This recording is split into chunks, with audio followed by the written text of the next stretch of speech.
അശ്വതി, ഇപ്പം നമ്മൾ ചെയ്യാൻ പോകുന്നതെന്ന് വെച്ചാൽ ഒരു വിഷ്വൽ ഇമാജിനേഷൻ ആക്ട് എന്ന് പറയും. ഓക്കെ, ജസ്റ്റ് ഒന്ന് റിലാക്സ് ആയിരിക്കുക. ജസ്റ്റ് ഒരു റിലാക്സിങ് പൊസിഷനിൽ കൈയൊക്കെ ഒന്ന് ഇങ്ങനെ വെച്ച്. Okay, just close your eyes. ഇപ്പോൾ അശ്വതി ഒരു ഗാർഡനിലൂടെ നടക്കുകയാണെന്ന് വിചാരിക്കുക.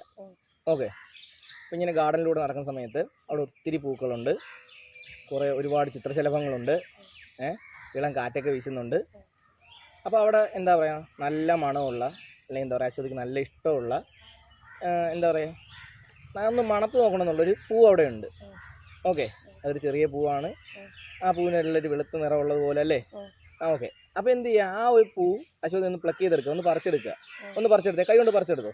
അങ്ങനെ തന്നെ പറിച്ചെടുത്തു. ഓക്കെ, ജസ്റ്റ് ഒന്ന് റബ്ബ് ചെയ്തേ, കൈ കൊണ്ടൊന്ന് ചെറുതായിട്ടൊന്ന്. ഓക്കെ, അപ്പോൾ അവിടുത്തെ ആ ഒരു വിഷ്വലും എല്ലാം ഇപ്പോൾ അശ്വതിയുടെ മനസ്സിലുണ്ട്.